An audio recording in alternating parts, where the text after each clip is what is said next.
music. And then Brooklyn, she wasn't walking yet. But on March 26, 2018, they were woken up in the middle of the night. Your sister Brittany's kids are dead.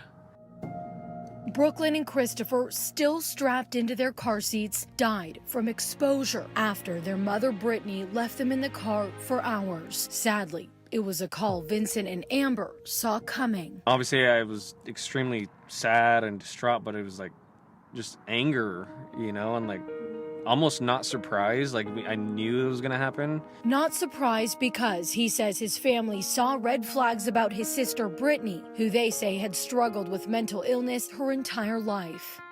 She had baby Christopher and like he wasn't like being fed. People have even seen her apartment. It was just flooded with diapers. Like you couldn't even walk. The kids were constantly sick. And they say they reported it to Superior Police and to Arizona's Department of Child Safety. Multiple family members, including Vincent and Amber, willing to take custody of the children, even just temporarily. Probably everyone in the whole family has called. And I was like, well, can I just like take them? You know, because something bad's gonna happen. And just weeks before Christopher and Brooklyn's deaths, Vincent made what would be his final call to DCS. I just remember saying, you know, she's gonna do something stupid and these kids are gonna end up dead. Since that dark day in March of 2018, the young babies were laid to rest. And Brittany Velasquez was sentenced to 20 years in prison.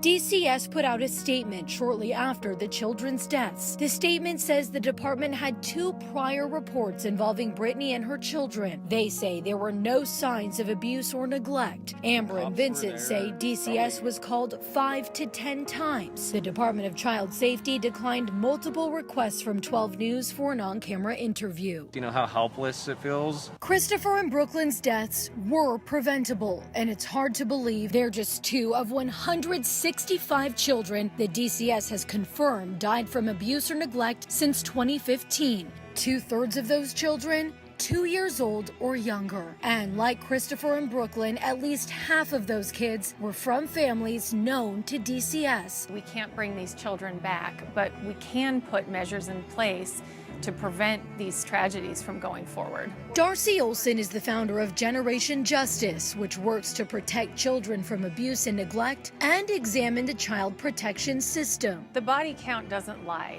And the numbers are heading in the wrong direction. According to Arizona's annual child fatality review, since 2010, more and more deaths of children caused by abuse or neglect are happening in families with prior Child Protective Services involvement. The most recent report, examining the year 2019, shows 2 out of every 3 children who died from maltreatment slipped through the cracks. When I was growing up, I always thought that children who died of abuse were children that no one knew about. And then come to find out when you do the research, a majority of the children are known to the agencies. They are known to the officials, and we are failing to protect and keep them safe. Like most experts in her field, Olson knows the job of a DCS investigator is impossibly challenging and believes there are reforms that can improve the process, starting with more transparency. We should all be all hands on deck